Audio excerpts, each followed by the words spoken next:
I recently just got a comment on a video from 2013. That video was about cleaning up audio, so I figured, you know, it's time to actually give a new video. This isn't going to be edited. I don't have Sony Vegas installed anymore. New system since the one I made that video on. I don't have any video editing software, so right now I'm just going to be using OBS Studio, just doing the same things I do when I stream. So before I actually start, there is some important information I have to go over because you may notice a little bit of a difference between the audio when I'm speaking versus the audio I play back when you listen to it in Audacity. So to start off, let's show my desktop here real quick. This is OBS Studio, not Audacity. I will launch Audacity in a second.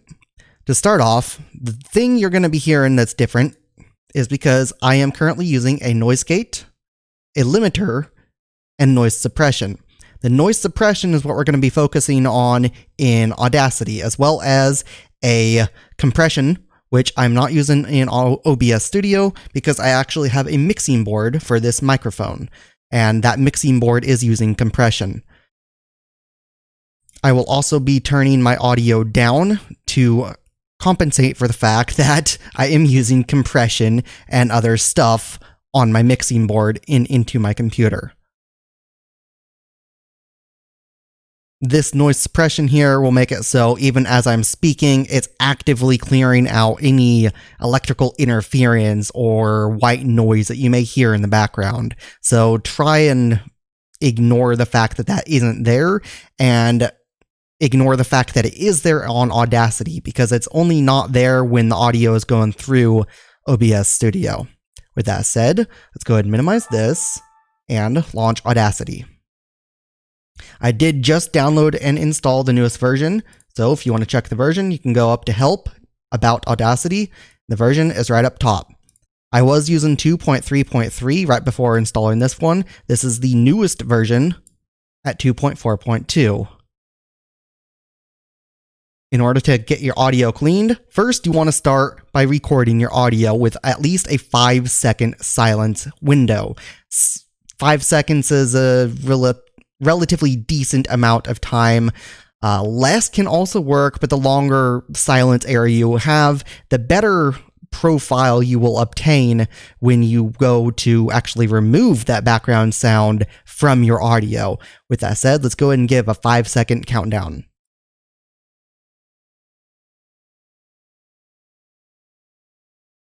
Now that the 5-second countdown is done, you can see as I speak, it may look like I'm clipping in some areas. You can ignore that. I already got this set up nice and well. It's really loud, but I said I was going to have to reduce my audio. So let's go ahead and I'll do that on the second time through instead, since I need to have the audio levels the same at the start as they are at the beginning.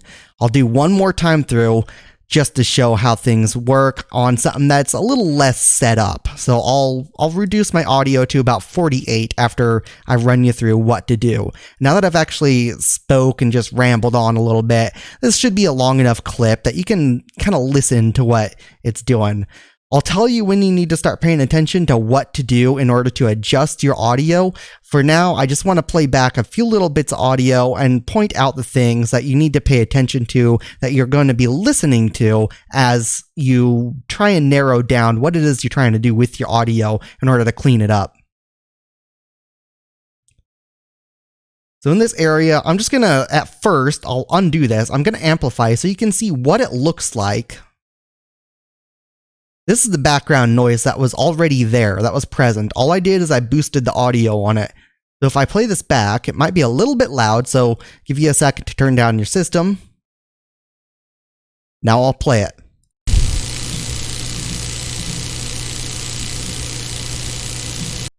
That's the noise profile that it's going to be taking. Let me go ahead and undo amplify. It's still there, and as I play it back, you will see up in the top here, it is still there. You can't really hear it, but depending on your system, that noise may be louder or it may be quieter. With this little section already recorded, in order to get your noise removed from all your audio, all this background noise I just played for you, all that electrical interference, go up to Effect, go down to Noise Reduction. This may sometimes be called noise removal or noise suppression.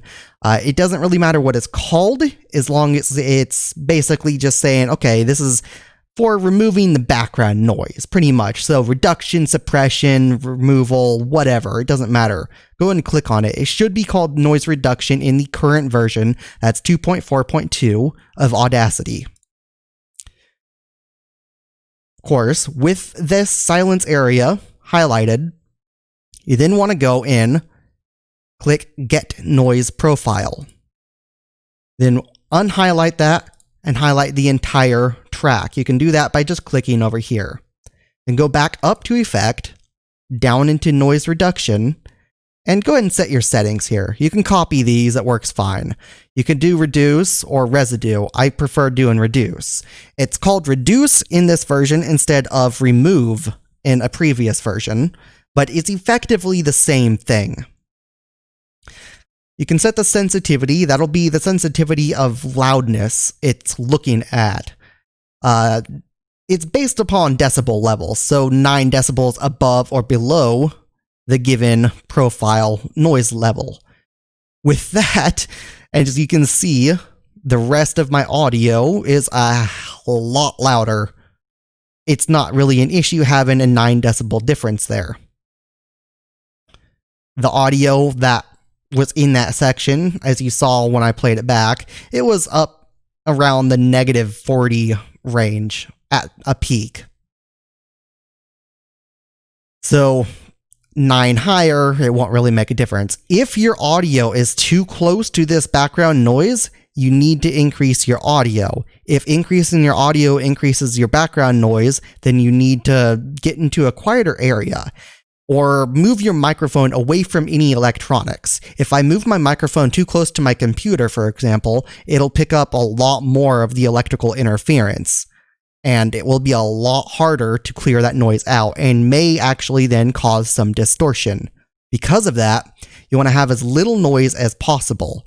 If it's your microphone creating all that background noise, you may not actually be able to get this cleaned up. You will then instead need to get a new microphone that does not have that much background noise. Otherwise, you're just going to have to live with it. With the track highlighted and the noise profile gotten, you can increase or decrease the noise reduction. In a previous version, you were able to increase this beyond the slider. However, if I attempt to do that now, you can see you are no longer capable of doing so. So I'm just going to set it at the maximum reduction of 48 decibels. Going to leave the sensitivity at 9, and I'm not going to add any frequency smoothing. The frequency smoothing will make it so if it actually does get a little too close to your vocals or whatever audio you're trying to record and remove that noise from, it can try and smooth out the audio and make it a little less obvious that it was accidentally attacking the audio you didn't want it to attack. Since there is such a large variation in my vocals and the silence area I got for the noise profile, I am going to leave that at 0 decibels. Or if that is decibels, I'm not sure. I can't remember if that's decibels or not. Pretty sure that's decibel. With that, let's go ahead and click OK. Then, just for an example, last time I amplified this, there was some obvious noise. So if I amplify it again, you can see there's nothing except this little spot at the beginning, which was probably just some odd noise I made as soon as I clicked to record. That's after it's been amplified, which means all that noise is completely removed. So let's go ahead and undo amplify.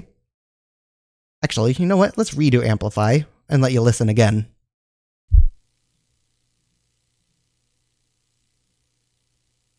As you can see, there was pretty much nothing. There's still obviously a tiny little bit. If you really wanted to, you can run it through again, but it's really not necessary to run it through multiple times. And the more times you run it through a noise reduction or removal or suppression or whatever, the more likely you are to distort the audio. With that said, let's go ahead and play back this audio and see how that sounds like. Now that the 5-second countdown is done, you can see as I speak, it may look like I'm clipping in some areas. You can ignore that. I already got this set up nice and well. It's really loud, but I said I was going to have to reduce my audio. So let's go ahead and... Now, as you was able to hear, there wasn't really any distortion going on in that audio. So let me go ahead and this time reduce my audio down to 40. So your computer may be a little bit quieter. Listen to me now.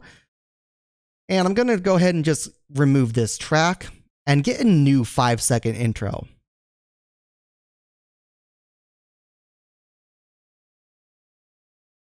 With that 5-second intro done, you can now see my audio is a lot quieter. However, this is generally okay. If you're editing videos, my setup is set for streaming, so my audio is really loud. However, if you're editing videos, you want quieter audio. That way you can edit it later and you can balance it out with some compression effects and amplify. So now that I have shown the basics of how to go ahead and do a noise reduction, it's time to move on to that compression and amplify in order to clean up and improve your audio. Just quickly going over the noise reduction. Again, got to make a new noise profile. Every time you create a new recording, it's good to make sure you have that 5-second intro. Get a new noise profile for every single track.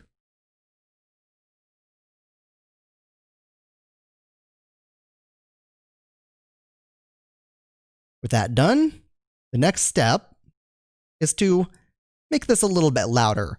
Since I am already using a compression on my mixing board, you will see that the compression effect on Audacity won't actually make much of a difference other than possibly boosting the audio levels.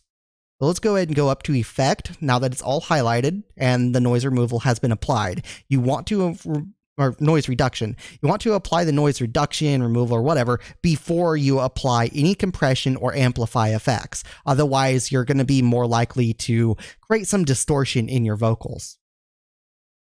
So Effect, go down to Compressor.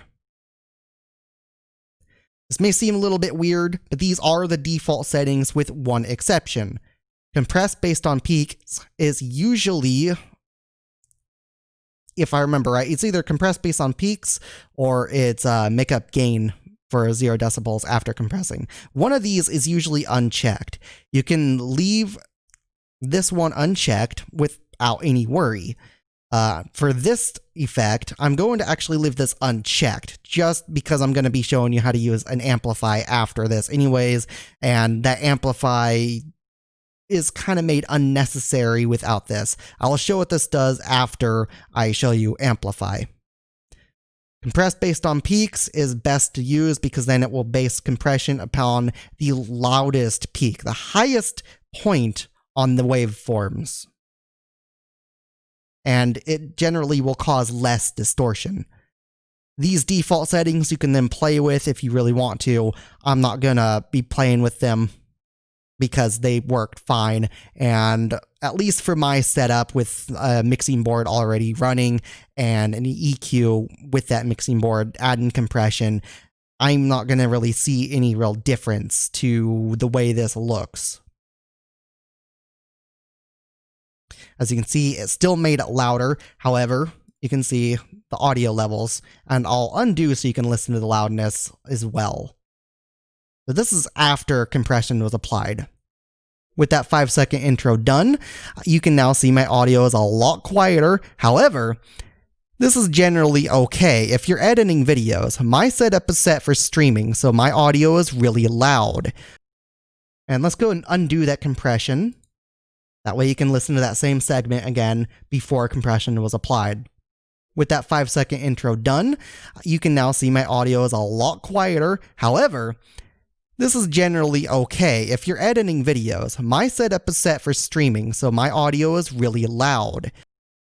Then I'll just redo that compression and re-highlight this entire track so I can show you how to use Amplify. Amplify will boost the audio of everything. You do not want it to allow clipping. If you allow clipping, it will actually cause the highest, loudest point to get messed up and have a really bad kind of a crackle sound. The clipping means it's going beyond 0 decibels. Digital audio will peak at 0 decibels, and if it peaks at, or if it goes beyond 0 decibels, or if it at least tries to, then it will have this crackling sound, or the audio will just get really messed up, and it's something you do not want to have happen. So make sure this is not checked. It will automatically determine how high the amplification should go, but you can adjust that if you want. Since it's automatically detecting that it needs to go up by 2.194, I'm going to go ahead and allow that and click OK. Then I'll play that same segment again. With that 5-second intro done, you can now see my audio is a lot quieter. However, this is generally okay. If you're editing videos, my setup is set for streaming, so my audio is really loud. Alright, now let me go ahead and copy this track. I can remember how. It's been a while since I had to do this. Alright. Copy the track. Then I'm going to undo these things. All except for noise reduction. Then I will go ahead and, if I can figure out how to add a new track. Been a while, I'm sorry. Easy. Paste. There we go. And I will mute this one. So this is the one I just created. This is what it started at after doing the noise reduction. Rehighlight this one track, and I will go up and I will reapply the compressor. However, this time I'm going to make it makeup gain for 0 decibels after compressing. As you can see, the audio levels, let's unmute that so it's a little more obvious. Audio levels are pretty similar there. They actually look identical. So if I went down, mute this again, and have this, or no, wrong one, sorry. Mute that one. If I have this one highlighted and I go and try and amplify it, you'll see there will be no amplification necessary. So all you really need is that compression. And just push this a little forward more. You can listen to what it sound like after it makes up that gain for 0 decibel. With that 5-second intro done, you can now see my audio is a lot quieter. However, with that 5-second intro done, you can now see my audio is a lot quieter. However, and now since I'm done recording that, I'm going to restore my audio back to the levels I had it at before. Then I'm going to go ahead and mute both. Now you can also see that just because I have my mixing board, the audio levels you're looking at are pretty similar to what I just achieved in Audacity. So if you're doing editing after you get everything recorded, instead of just doing a live stream, you really don't need to worry too much about getting a mixing board unless you just want to adjust the tone. Even then, if you're really editing your audio, you can always apply an EQ or some sort of effects after, but I'm not going to be showing how to apply an EQ in Audacity because it's honestly been a long time since I had to do that, and I really don't need to do that at all because I am using a mixing board. If you do want to do that, however, the EQ should be somewhere in here. Usually is. Graphic EQ, right here. Graphic EQ. You can then preview each section in small areas. Every single one of these is a frequency range. The mixing board I'm using doesn't have as many as this. Honestly, it only has 3. It's a small mixing board, so it only has the high, mid, and low tone controls. However, this will give a large range, and you're going to want to play around with this a lot, and it will take several hours to get it figured out exactly where you want it. And that's one of the reasons why I'm not going to be playing with it. However, let's go ahead and give a little comparison to what my audio sounds like on this line versus one of these lines that I already edited at a lower volume. Now you can also see that just because I have my mixing board, the audio levels you're looking at are pretty similar to what I just achieved in Audacity. So if you're doing editing after you get everything recorded, instead of just doing a live stream, you really don't need to edit it later, and you can balance it out with some compression effects and amplify. So now that I have shown the basics of how to go ahead and do a noise reduction, it's time to move on effects after, but I'm not going to be showing how to apply an EQ in Audacity because it's honestly been, and as you saw there, I swapped back and forth between the tracks by clicking solo, and you weren't really able to hear a difference. With that said, that means this little tutorial is already complete. All you have to do, get this 5-second intro, go back up to noise reduction, get noise profile, noise reduction again after that noise profile is obtained, and apply it to the entire track. You can then go up and use the compressor. Use the compressor and make up gain for 0 decibels. This is just the default. Again, you can adjust this however you want. The default works really well. I don't actually suggest adjusting the default beyond what it is because of how well it works. That said, hopefully this is actually a little bit of an improvement over the previous video from 2013. Obviously, this one is a little bit longer. I was going to make it a little short, but this is also a one-take thing because I'm just recording this with OBS Studio. OBS Studio is what I use for streaming. I do not have any video editors installed on my computer right now. Otherwise, I would have gone through and edited the video together the same way I did the last one, only it probably would have ended up better. The video from 2013, if I remember right, it was using a different microphone and it was using a different preamp. The preamp I was using was the Scarlett 2i2, I think. And I also think I was using the AKG P220. Right now, the microphone I'm using is the Electrovoice RE20, and the mixing board I'm using goes directly into my computer, so there's no additional preamp. The mixing board itself is the preamp. The mixing board I'm using is the Behringer Q802 USB. This is not a cheap solution, but it's one that works for me. You can use these effects on Audacity on any microphone you have, and you can use them to improve your audio even if you have something really cheap. I hope this helps. Leave a comment if it does. Hopefully this video doesn't turn out too bad compared to my previous one. I don't know how I forgot to get everything updated. But if there's something you still wonder about or need to know or have a question about, and if I can answer it, you can leave a comment and I will see if I can figure out an answer for you. Thanks for watching, and I'll see you guys later. Bye for now.